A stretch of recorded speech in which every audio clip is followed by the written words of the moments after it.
ओम श्री गणेशाय नमः।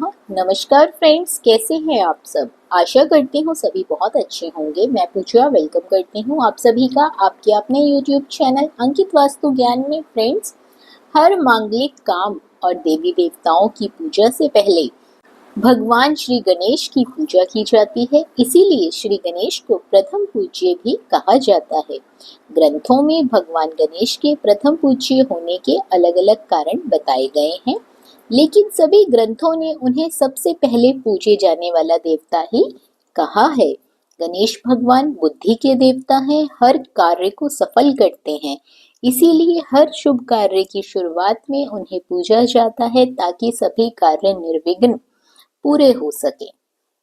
गणेश जी रिद्धि सिद्धि के दाता और विघ्न विनाशक देवता भी हैं, जो पूजा अर्चना से प्रसन्न होकर भक्तों की हर बाधा को दूर करके सुख सौभाग्य और धन धान्य के भंडार भर देते हैं। उनकी दयाशीलता और दानशीलता को लेकर काफी कथाएं प्रचलित हैं। आज हम इस वीडियो के माध्यम से भगवान श्री गणेश की व्रत की पूजा विधि और पूजा की कथा के बारे में संपूर्णता से बात करने जा रहे हैं।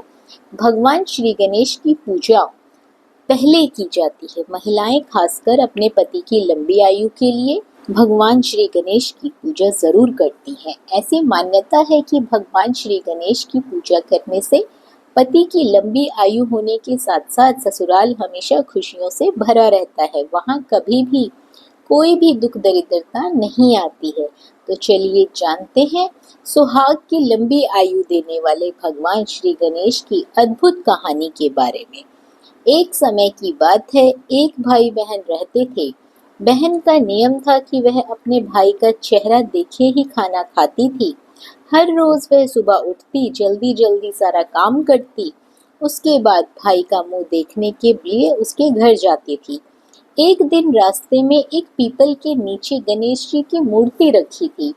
उसने भगवान के सामने हाथ जोड़कर कहा, मेरे जैसा अमर सुहाग और मेरे जैसा अमर पीहर सबको दीजिए।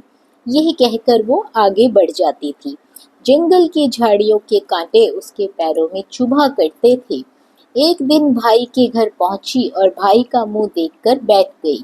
तो भाभी ने कहा, पैरों में क्या हो गया। ये सुनकर उसने भाभी को जवाब दिया कि रास्ते में जंगल के झाड़ियों के गिरे हुए कांटे मेरे पाँव में चुभ गए हैं।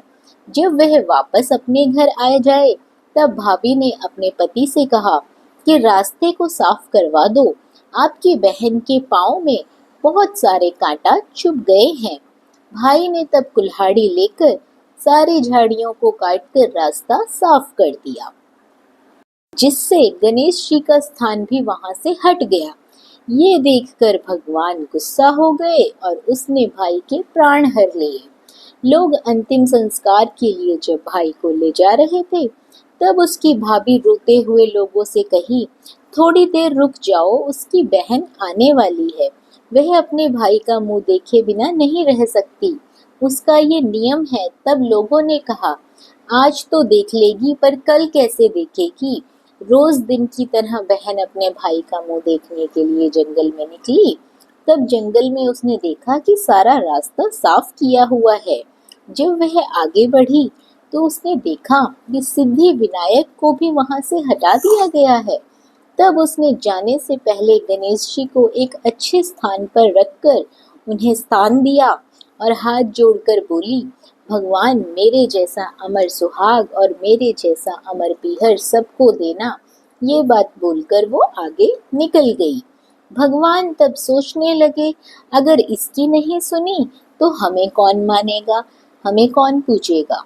तब सिद्धि विनायक ने उसे आवाज दी, बेटी इस खेजड़ी की 7 पत्तियां लेकर जा और उसके कच्चे दूध में घोलकर भाई के ऊपर छींटा मार देना, वह उठकर बैठ जाएगा। ये सुनकर जब बहन पीछे मुड़ी तो वहां कोई नहीं था। फिर वह ये सोचने लगी कि ठीक है, जैसा सुना है वैसा कर लेती हूँ। फिर वह 7 खेजड़ी की पत्तियां लेकर अपने भाई के घर पहुंची। उसने देखा वहां कई लोग बैठे हुए हैं, भाभी बैठी रो रही है और भाई की लाश रखी है। तब उसने उस पत्तियों को बताए हुए नियम के तहत भाई के ऊपर इस्तेमाल किया। उसका भाई उठकर तभी बैठ गया। भाई बोला बहन से, बोला मुझे बहुत ही गहरी नींद आ गई थी। तब बहन बोली यह नींद किसी दुश्मन को भी ना आए, और उसने सारी बात अपने भाई को बता दी। तो फ्रेंड्स, मान्यता के अनुसार ये है गणेश जी की चमत्कारिक कहानी। प्रार्थना करती हूँ भगवान गणेश जी सबको अमर सुहाग और अमर पीहर का वरदान दें। भगवान श्री गणेश की काफी कथाएं प्रचलित है। उनमें से एक बुढ़िया से खीर खाने की लोक कथा बहुत ही ज्यादा प्रसिद्ध है। गणेश जी किस प्रकार बुढ़िया माई के कटोरे से खीर खाते थे, वो हम इस वीडियो के माध्यम से आगे सुनेंगे। एक बार भगवान गणेश बाल रूप में चुटकी भर चावल और चम्मच में दूध लेकर पृथ्वी लोक में निकल पड़े। वे सबको अपनी खीर बनाने को कहते जा रहे थे, पर सबने उनकी बात को अनदेखा किया। इसी दौरान एक गरीब बुढ़िया ने उनकी खीर बनाकर स्वीकार कर एक भगोना चूल्हे पर चढ़ा दिया। इस पर गणेश जी ने घर का सबसे बड़ा बर्तन चूल्हे पर चढ़ाने को कहा। बुढ़िया ने बाल लीला समझते हुए घर का बड़ा भगोना उस पर चढ़ा दिया। कुछ देर में ही एक चमत्कार हुआ। गणेश जी के दिए चावल और दूध बढ़ते चले गए और पूरा भगोना उससे भर गया। इसी बीच गणेश जी नहाने के बाद खीर खाने की बात कहते हुए वहां से चले गए। पीछे से बुढ़िया के पोती पोते आए तो भूख देख लगने लगी, तो कहने लगे बुढ़िया ने उन्हें खीर खिला दी। खीर बनते देख रही पड़ोसन को भी बुढ़िया ने एक कटोरा भरकर खीर दे दी। बेटे की बहू ने भी चुपके से एक कटोरा खीर खाने के साथ एक कटोरा खीर छिपा दी। इसके बाद भूख लगी तो बुढ़िया ने भी खाने के लिए खीर हाथ में ले ली और बोली, आजा रे गणेशा, खीर खा ले। तभी गणेश जी वहां पहुंच गए और बोले कि मैंने तो खीर पहले ही खा ली। जब बुढ़िया ने पूछा कि कब खाई, तो वे बोले जब तेरे पोती पोती पड़ोसन और बहू ने खाई तभी मेरा पेट भी भर गया। इसके बाद जब बुढ़िया ने बाकी बची खीर के उपयोग के बारे में पूछा, तो गणेश जी ने उसे नगर में बांटने को कहा। जब बुढ़िया ने खीर बांटी तो राजा को भी इसका पता लग गया। इस पर उसने बुढ़िया को अपने दरबार में बुला लिया। सारा माजरा जानकर उसने बुढ़िया की खीर का भगोना ही अपने पास मंगवा लिया।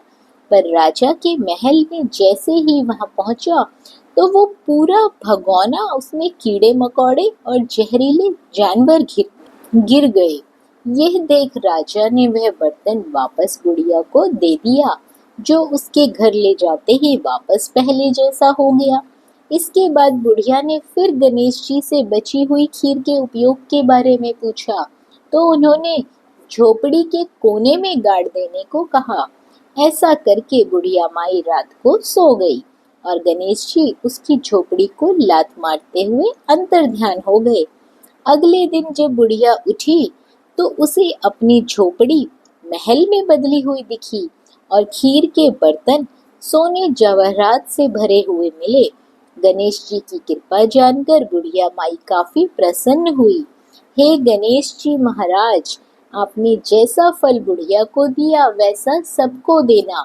कथा कहने वाले और हुंकार भरने वाले, साथ ही कमेंट बॉक्स पर जय गणपति महाराज लिखने वाले सबके घर के इस भंडारे हमेशा भरे रखना। आशा करती हूँ गणपति महाराज की ये पुण्य पावन कथा आप सभी को जरूर पसंद आई होगी। वीडियो पसंद आई हो तो वीडियो को लाइक और शेयर जरूर करें। चैनल पर पहली बार आए हैं तो सब्सक्राइब करना बिल्कुल ना भूलिए। बने रहिए आपके अपने YouTube चैनल अंकित वास्तु ज्ञान में। धन्यवाद।